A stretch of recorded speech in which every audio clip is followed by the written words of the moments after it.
Dosa kecil bisa jadi besar kalau dosa itu dipamerkan, ditunjukkan, diceritakan dengan penuh kebanggaan. Makanya Rasul katakan Allah itu mengampuni dosa-dosa kalian selama kalian gak membukanya. Ada jenis orang yang pagi hari dia buat dosa, malam dia ceritakan dengan penuh kebanggaan. Padahal Allah sudah tutup aibnya, Allah sudah tutup dosanya, tapi dia sendiri yang dengan bangga dia ceritakan. Atau malam dia buat dosa, siang dia ceritakan dengan penuh kebanggaan. Makanya Rasulullah SAW bersabda dalam hadis riwayat Bukhari Muslim, setiap umatku akan diampuni kecuali orang yang melakukannya jahar. Maksudnya apa? Di malam hari dia buat maksiat, pagi harinya Allah telah tutupi, dia sendiri yang buka dosanya. Wahai fulan, teman-temanku, semalam aku telah melakukan dosa ini dan dosa itu. Padahal Allah sudah tutupi maksiat dia, namun dia sendiri yang membuka aibnya. Ini adalah orang-orang yang tidak akan diampuni dosanya oleh Allah Subhanahu wa taala, melakukannya secara terang-terangan.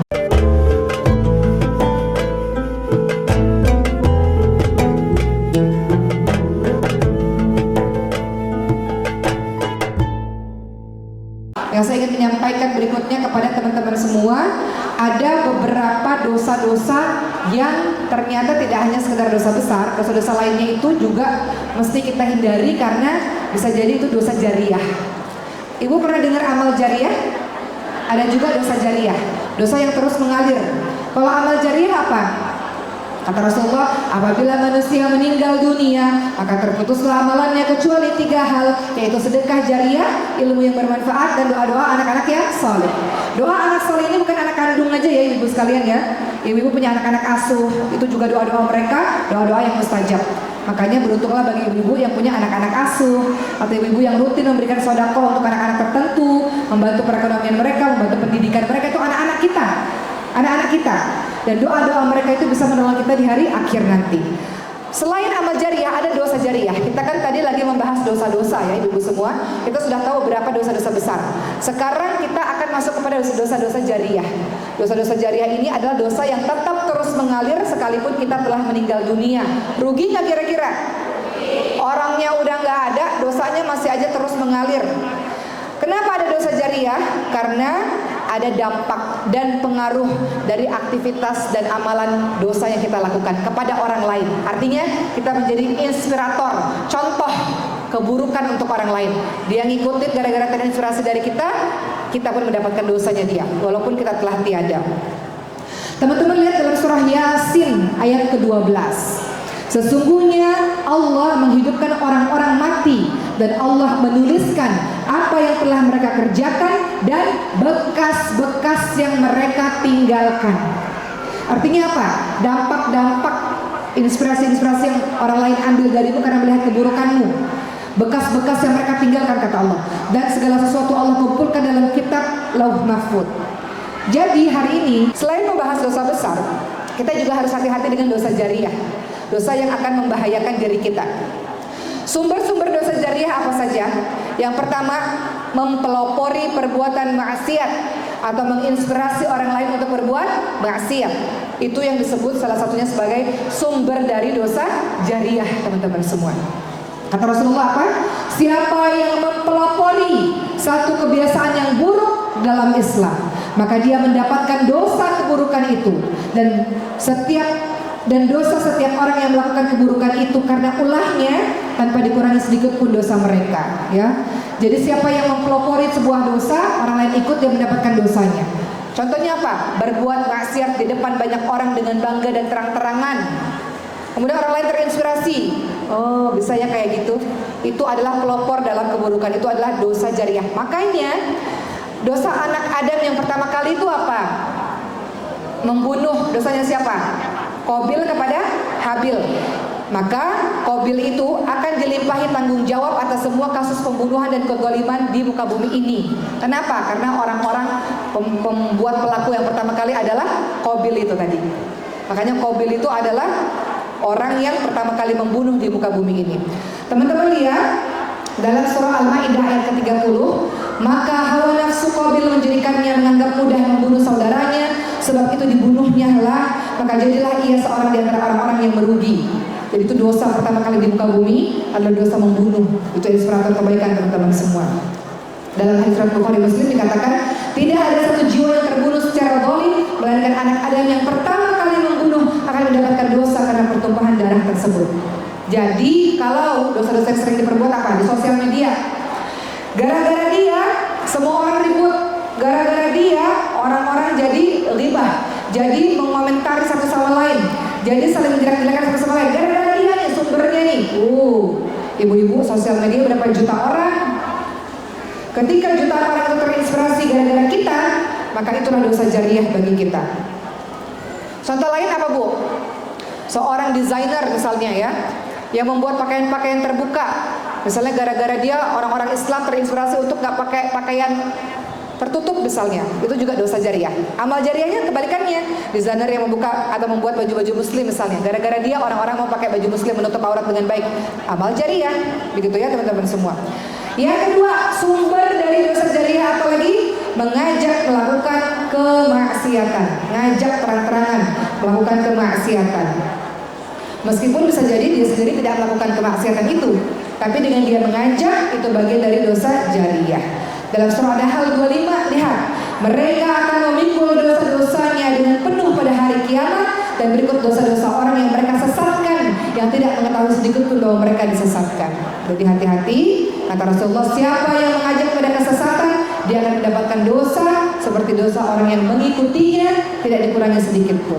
Ya, jadi orang-orang yang ngajak-ngajak pada perbuatan-perbuatan yang buruk, ya, contohnya seorang pasangan yang menyuruh pasangannya berbuat kezaliman, berbuat keburukan, apapun itu bentuknya, itu adalah bagian dari dosa jariah. Baik teman-teman sekalian, sekarang saya mau bahas lagi tentang bagaimana kita membedakan dosa besar dan dosa kecil. Tadi kita sudah bahas ciri-ciri dosa besar apa aja, kemudian dosa-dosa jariah itu sumber-sumbernya seperti apa. Sekarang saya mau bahas kepada teman-teman semua kaidah dalam membedakan dosa besar dan dosa-dosa kecil. Dosa besar tadi saya katakan apa? Dosa yang diancam neraka atau dosa yang mendapatkan laknat dan azab. Teman-teman lihat dalam surah At-Taghabun ayat ke-10. Apa kata Allah? Dan orang-orang yang tak beriman dan mendustakan ayat-ayat kami, mereka itulah penghuni neraka. Ini sudah ada kata-kata neraka, ini berarti dosa besar, Ibu sekalian. Mereka kekal di dalamnya, dan itulah seburuk-buruk tempat kembali. Jadi kalau ada kalimat-kalimat seperti ini, itu pasti sudah termasuk dosa besar. Jadi kalau ketemu di Al-Quran ayat-ayat yang Allah ancam dengan neraka, Allah laknat, itu adalah dosa besar. Atau contoh dosa besar berikutnya dalam surah Al-A'raf 36. Apa kata Allah? Dan orang-orang yang mendustakan ayat-ayat kami dan menyombongkan diri terhadapnya, mereka itu penghuni neraka, mereka kekal di dalamnya. Ada ancaman neraka, itu berarti dosa besar. Ya, kita lihat lagi teman-teman sekalian. Ya, dosa besar itu dosa yang Allah ancam dengan hukuman-hukuman khusus. Jadi gampang sekarang kita sudah bisa membedakan mana dosa besar, mana dosa kecil. Dosa kecil contohnya apa? Zina mata misalnya. Kalau lihat ada, ganteng banget tuh Ustaz misalnya. Ada teman saya cerita, Bu, ini intermezzo dari Bulan Ngantuk. Teman saya cerita kisah nyata, Bu. Saya ini mau ikut pengajian, kata beliau. Ketika ikut pengajian, datang ke masjid, Ustaznya kok ganteng banget katanya. Gak fokus ngajinya. Gimana ini solusinya? Saya katakan duduk aja paling belakang. Yang penting kan suaranya kedengeran, nggak usah lihat wajahnya. Kalau bisa ya ada ustaz seganteng itu katanya. Akhirnya di pengajian berikutnya beliau duduk paling belakang. Kata kelihatan ustaznya, tapi kata beliau suaranya aja bikin deg-degan. Gimana dong? Tapi ibu-ibu tahu nggak ini ada terjadi di kalangan masyarakat kita? Nggak mustahil, ini terjadi kan? Maka pada akhirnya teman-teman sekalian ini termasuk dari kalau misalnya diteruskan ya. Misalnya dilihatin terus, bisa jadi ini bagian dari dosa-dosa kecil. Dosa-dosa kecil kalau dilakukan terus-menerus menjadi dosa besar. Ya, jadi dosa-dosa kecil itu misalnya ya zina mata misalnya. Maka dalam hadis riwayat Bukhari Muslim dikatakan sesungguhnya Allah telah menetapkan terhadap anak-anak Adam bagian dari zina yang ia mengalaminya dan hal itu tidaklah mustahil. Kadang-kadang dialami. Zina mata misalnya dosa kecil itu adalah pandangan, pandangan-pandangan. Kemudian zina lisan misalnya, ya. Baru nanti zina besarnya adalah ketika dipraktekkan dengan sebenar-benarnya, ya. Nah, apa konsekuensi dari dosa-dosa besar yang dilakukan?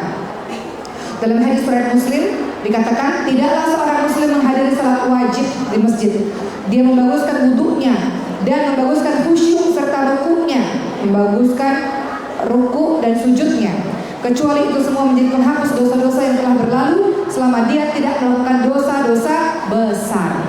Jadi kalau sholat kita lakukan itu menghapus dosa-dosa kecil-kecil kita selama kita tidak melakukan dosa-dosa besar. Termasuk teman-teman sekalian, sholat 5 waktu antara subuh ke zuhur, zuhur ke asar, asar ke maghrib, maghrib ke isya, itu menghapuskan juga dosa-dosa kecil selama tidak melakukan dosa-dosa besar. Ya, jadi dosa-dosa kecil itu akan hilang dengan sendirinya ketika orang-orang itu melakukan amalan-amalan solih. Kalau kita melakukan dosa-dosa kecil, ya, itu akan terhapus dengan kita melakukan amal-amal soleh. Tapi kalau dosa-dosa besar hanya bisa hilang jika pelakunya bertaubat, taubatan nasuha. Apa itu taubatan nasuha? Dia menyesal betul-betul, dia berhenti dari maksiat tersebut dan dia lakukan kebaikan-kebaikan untuk menutupi kesalahan-kesalahan di masa lalu.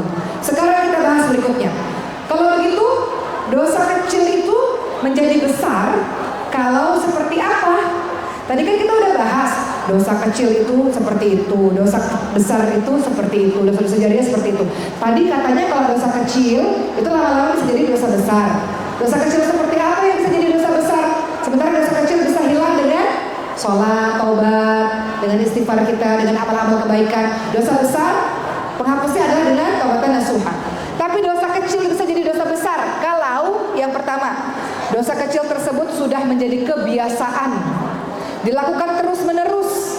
Kata Rasulullah SAW, ya, tidak ada dosa besar jika dihapus dengan taubat nasuha atau beristighfar minta ampun betul-betul kepada Allah, dan tidak ada dosa kecil ketika dilakukan terus-menerus. Dosa kecil dilakukan terus-menerus lama-lama jadi dosa besar. Zina mata tadi kan dosa kecil, dilanjutin lama-lama menuju ke dosa besar.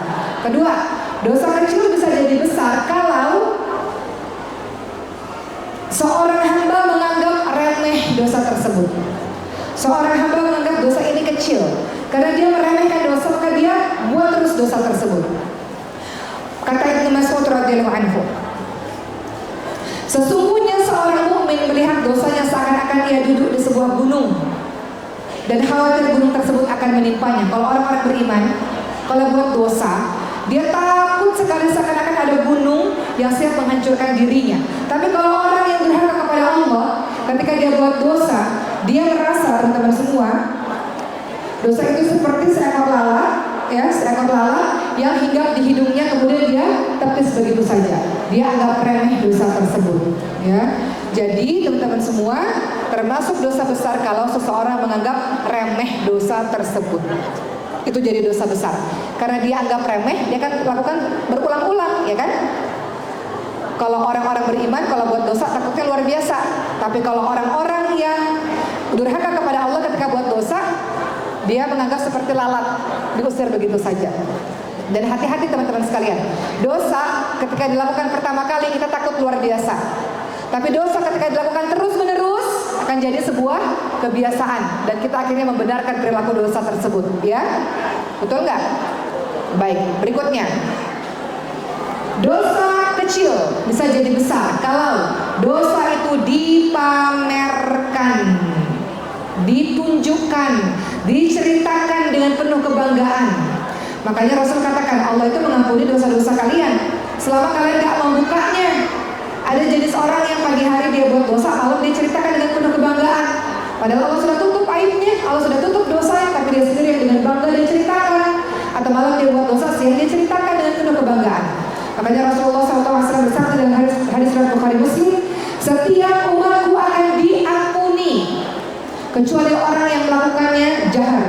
Maksudnya apa? Di malam hari dia buat maksiat, pagi harinya Allah telah tutupi, dia sendiri yang buka dosanya. Wahai fulan, teman-temanku, semalam aku telah melakukan dosa ini dan dosa itu, padahal Allah sudah tutupi maksiat dia, namun dia sendiri yang membuka aibnya. Ini adalah orang-orang yang tidak akan diampuni dosanya oleh Allah Subhanahu wa taala, melakukannya secara terang-terangan. Berikutnya, dosa kecil menjadi dosa besar kalau dosa tersebut dilakukan oleh orang yang menjadi panutan. Ibu-ibu panutan gak buat anak-anaknya? Seorang kakak panutan buat adik-adiknya? Iya. Siapa lagi? Orang-orang sekitar kita mungkin melihat kita menjadi panutan baginya, ya. Jadi dosa ini menjadi besar. Guru kepada anak muridnya misalnya, ya, itu akan menjadi besar ketika dia adalah seorang panutan. Maka pada kesempatan kali ini, setelah kita mengetahui berbagai macam dosa-dosa teman-teman semua, kita akan membahas sedikit mengenai perkara taubat. Taubat, perkara taubat. Dalam surah Az-Zumar ayat ke-53, Allah Subhanahu wa taala berfirman, "A'udzubillahi minasyaitonirrajim." Apa Bu ayatnya? Coba lihat Az-Zumar ayat 53. Ya. Qul ya ibadiyalladzina asrafu ala anfusihim la taqnatu min rahmatillah. Innallaha yaghfiru dzunuba jami'an innahu huwal ghafurur rahim. Wahai hamba-hambaku yang telah melampaui batas, jangan berputus asa dari kasih sayang Allah. Allah mengampuni semua dosa. Allah Maha Pengampun, Allah Maha Penyayang.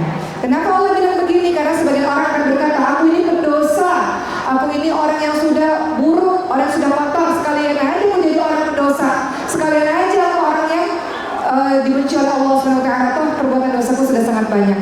Namun Allah ingatkan, jangan berputus asa dari kasih sayang Allah, karena Allah mengampuni semua dosa-dosa yang kita lakukan. Kapan kita nggak diampuni oleh Allah?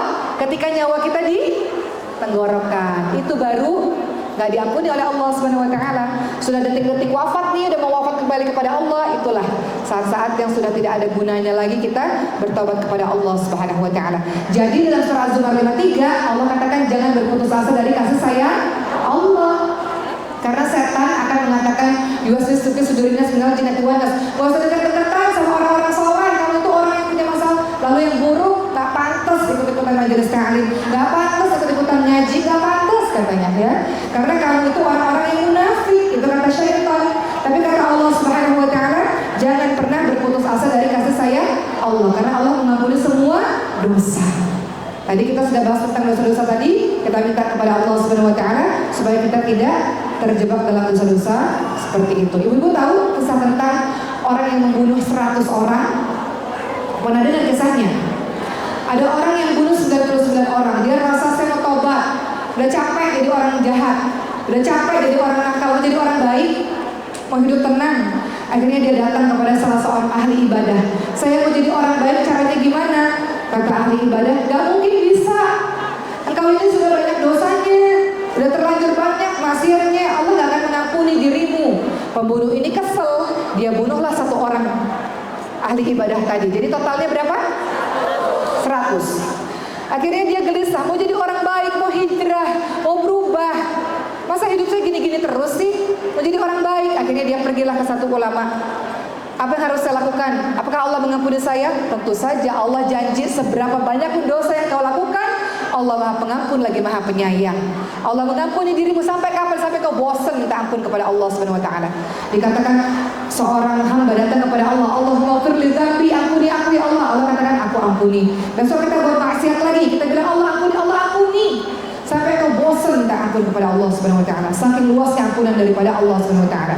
Maka kata ahli ilmu ini, caranya kalau mau taubat, mau jadi orang baik, pindah pergaulan. Pergaulanmu yang kemarin itu pergaulan yang rusak, pergaulan orang-orang yang menyepelekan dosa-dosa yang dilakukan, orang-orang yang senantiasa melakukan dosa-dosa dianggap sebagai sebuah kebiasaan dan gaya hidup bagi dirinya. Keluar dari lingkungan itu, berhijrah, pindah, supaya kau itu punya hati yang bisa membedakan baik dan benar. Kalau terlalu banyak maksiat, hati kita itu sudah seperti batu keras ya, banyak titik-titik hitam, menghitam dia, gak lagi bisa membedakan mana yang baik, mana yang benar, itu gak bisa, terlalu hitam dia, terlalu banyak maksiat. Jadi pindah. Jadi orang ini pindah tempat, di tengah perjalanan meninggal dunia, kira-kira masuk surga atau masuk neraka? Coba voting dulu. Ini orang udah bunuh 100 orang Bu, mau hijrah, belum sempat buat baik nih, baru mau doang. Di tengah-tengah perjalanan meninggal dunia, masuk surga atau masuk neraka? Kenapa masuk surga? Karena sudah punya niat. Masya Allah. Niat aja itu dinilai kebaikan, mendapatkan pahala dari Allah Subhanahu Wa Taala. Baru niat, belum diperlakukan loh ibu semua. Maka pada saat itu ketika orang itu meninggal, malaikat berebut. Malaikat azab mengatakan, saya yang berhak membawa dia. Kata malaikat rahmat, saya yang berhak membawa dia. Kata malaikat azab, tunggu dulu. Dia ini dosanya gak main-main. Bunuh 100 orang, belum berbuat kebaikan sama sekali. Saya yang paling berhak untuk mengambil dia. Kata malaikat rahmat, tidak. Walaupun dia orang yang telah membunuh 100 orang, walaupun dia belum melakukan kebaikan, tapi di akhir hidupnya dia sudah berniat untuk berbuat kebaikan. Maka ada satu malaikat datang menjadi penengah. Begini saja, ukur jarak jasadnya ini lebih dekat ke tempat yang maksiat atau lebih dekat ke tempat yang baik ini. Ketika diukur jaraknya lebih dekat sedikit ke tempat yang baik, maka malaikat rahmat yang berhak untuk mengambil orang ini, mengambil ruh ini, teman-teman semua. Jadi di sini kita bisa lihat bahwa tidak ada kata terlambat untuk kembali kepada Allah Subhanahu wa taala. Ingat kisahnya Umar bin Khattab radhiyallahu anhu? Siapa beliau? Orang yang membunuh Nabi, Bu. Yang mau bunuh Nabi, yang bayi perempuannya dikubur hidup-hidup, yang orang-orang takut sama Umar bin Khattab itu saking jagonya bergulat. Ketika masuk Islam bertaubat, totalitas betul-betul berhijrah. Sekarang apa? Setiap kali ibu datang ke makamnya Rasul, di sisinya pula lah ada makam dari Umar bin Khattab radhiyallahu anhu. Beliau menjadi seorang khalifah, sekaligus jasadnya disemayamkan bersebelahan dengan jasad Nabi Muhammad SAW. Jadi apapun masa lalu kita, apapun dosa yang kita lakukan, semua dari kita pendosa, iya. Namun sebaik-baik orang pendosa adalah mereka yang bertaubat kembali kepada Allah Subhanahu wa taala. Masih ada waktu, insyaallah, sepanjang Allah berikan usia kepada kita, masih ada waktu untuk terus fafirru ilallah, berlari menuju kepada Allah Subhanahu wa taala. Baik, ibu-ibu semua, alhamdulillah selesai ceramah saya pada hari ini.